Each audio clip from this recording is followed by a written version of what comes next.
Guna memutus rantai penularan COVID-19, Yayasan Balarenik menyediakan layanan rapid test gratis bagi masyarakat prasejahtera di Kampung Sawah, Bekasi, Jawa Barat yang mayoritas berprofesi sebagai pemulung. Sebanyak 479 warga Kampung Sawah memanfaatkan layanan rapid test tersebut disertai dengan edukasi penerapan protokol kesehatan di masyarakat.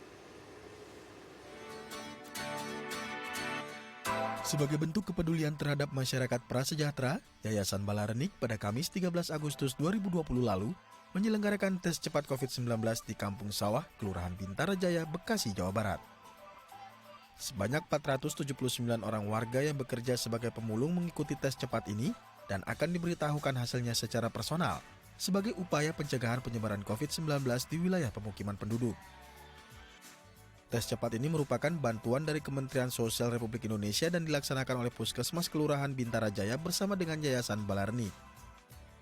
Warga yang telah melakukan tes cepat juga mendapatkan makanan, cairan pembersih tangan, sabun cuci tangan, dan masker.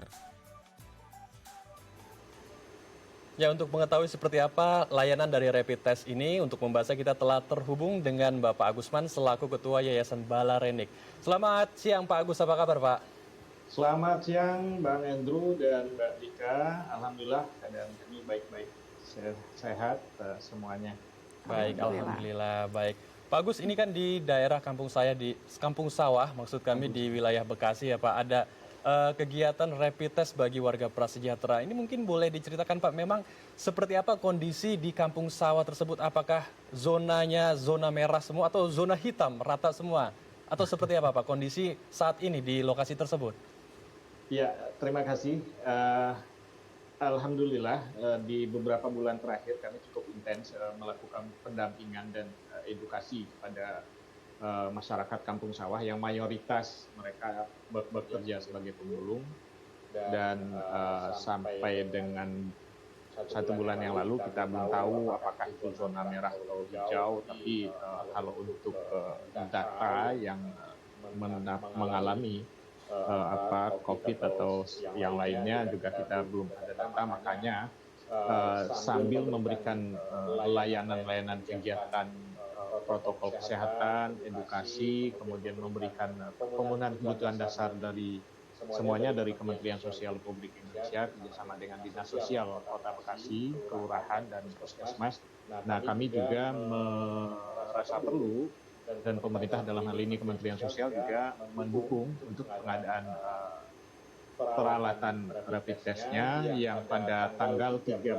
Agustus kemarin kami lakukan rapid test kerjasama dengan tim kesehatan dari Puskesmas Kelurahan Bintara Jaya, Kota Bekasi. Dari ratusan yang kita rapid test, ditemukan 2 yang reaktif. Tanggal 1 hari berikutnya pada tanggal 14 Agustus pihak Puskesmas melakukan swab test yang hasilnya kami harus menunggu beberapa hari kemudian karena ada proses-proses di laboratorium, dan seminggu kemudian kami diberitahukan dan diberikan data hasil labnya. Alhamdulillah 2 orang itu negatif COVID-19. Itu situasi di sana. Yang paling penting adalah bagaimana masyarakat tetap menjaga protokol kesehatan dan waspada selalu karena kita tidak tahu virus ini bisa mengintai siapa saja. Gitu. Baik, Pak Agus, kalau dilihat ini pendekatannya seperti apa yang dilakukan kepada mereka? Apakah ada hambatan tertentu saat mensosialisasikan akan diadakannya kegiatan rapid test gratis, atau mungkin sebagian dari mereka ada yang enggan untuk melakukan tindakan tersebut? Iya, tentunya pemahaman orang berbeda-beda, termasuk masyarakat bawah ya. Banyak yang mengkonotasikan rapid test itu identik dengan swab test reaktif itu identik dengan positif. Nah, kami coba memberikan edukasi dan pemahaman itu beberapa waktu sebelumnya, seminggu 2 minggu sebelumnya kita sudah mulai sosialisasi dengan cara-cara yang sederhana dilakukan oleh teman-teman pekerja sosial. Mereka melakukan kegiatan kunjungan rumah sambil berdiskusi, sambil kita memberikan dukungan kebutuhan dasar yang tadi saya sebutkan, ada pemakanan, kita memberikan hand sanitizer, memberikan juga edukasi, kemudian termasuk untuk anak-anak pemahaman mereka tentang bahaya COVID-19. Nah, pemahaman yang banyak terjadi di masyarakat, khususnya masyarakat bawah, rapid test itu adalah swab test dan reaktif dianggap itu positif. Nah, pendekatan-pendekatan yang dilakukan oleh tim di kami, kita door to door, jadi pendekatan kekeluargaan, kemudian juga H-1 dan H-2, kita kumpulkan mereka di sanggar, kami punya sanggar belajar di sana, jadi kita atur jam kegiatan kunjungan mereka ke sanggar sambil dijelaskan ulang apa pentingnya rapid test, apa konsekuensi-konsekuensi yang mungkin muncul kalau kita nggak rapid seperti apa, kalau kita rapid seperti apa.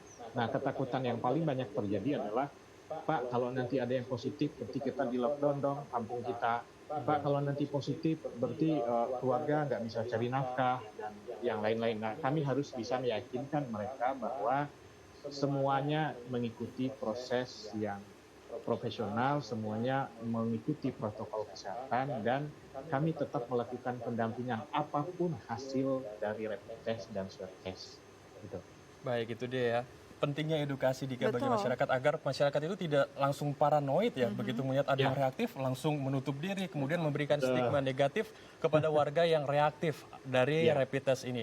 Nah, setelah ditemukan warga yang reaktif Pak Agus, lalu apa yang pertama kali dilakukan oleh pihak yayasan? Apakah menganjurkan warga tersebut untuk melakukan isolasi mandiri atau seperti apa, Pak?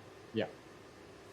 Pada prinsipnya kami harus betul-betul menjaga kerahasiaan karena ini sangat sensitif. Jadi kami sudah kerjasama, sudah membangun komunikasi dengan pihak medis dari Puskesmas Kelurahan Bintara Jaya bahwa apapun hasil rapid test nanti, sekalipun reaktif kemudian dilanjutkan dengan swab test, maka ini sedapat mungkin, semaksimal mungkin harus dirahasiakan dan kita melakukan tindakan-tindakan cepat dan segera. Makanya ketika sudah ada hasil rapid test, 2 dinyatakan reaktif, besoknya kita langsung swab test dengan pendekatan-pendekatan yang sangat persuasif, menjelaskan lagi kepada yang reaktif tadi, ketika mereka harus berangkat ke puskesmas untuk mengikuti swab test juga ada kekhawatiran, wah jangan-jangan nanti saya bisa-bisa positif. Nah, kita memberikan dukungan moral dan semangat bagi yang reaktif untuk mau melakukan swab test, dan kita juga memberikan dukungan-dukungan psikososial kepada keluarga mereka.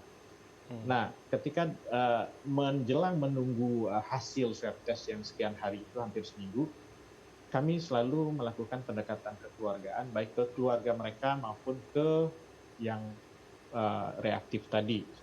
Nah, apa yang mereka lakukan? Kalau diharuskan isolasi mandiri, komunitas pemulung, rumah mereka juga sangat sederhana. Paling yang kemarin bisa itu adalah ya isolasi mandiri dalam konteks isolasi dari lingkungan, tapi di rumah mereka sendiri tidak bisa isolasi karena tidak ada kamar misalnya, atau kamar hanya satu, ukuran rumah yang cukup kecil, mereka tidak bisa mengisolasi diri dari keluarga besarnya. Dari masyarakat bisa, tapi dari keluarga sendiri tidak bisa. Nah, itu juga yang menjadi concern kami untuk tetap mendampingi sampai keluar hasil swab test tadi yang menyatakan bahwa negatif dari COVID-19. Dan biasanya kelegaan ada di situ untuk semuanya, baik bagi kami sebagai pendamping, pihak medis, kemudian si pasiennya maupun keluarga. Gitu. Baik, ini berarti memang secara total didampingi, diedukasi dan dimotivasi juga untuk bisa mereka percaya bahwa protokol kesehatan yang mereka lakukan bisa menghindari mereka dari COVID-19. Pak Agus, terima kasih banyak telah berbagi informasi bersama kami di Halo Indonesia. Tetap sehat, semangat, dan semoga makin banyak teman-teman yang bisa dirangkul. Amin. Makasih Mbak Dika dan Bang Andrew. Terima kasih kembali Pak Agus. Baik pemirsa, usai jeda kita akan berbincang tentang ekoenzim karya anak berkebutuhan khusus. Jangan kemana-mana, tetap bersama kami di Halo Indonesia.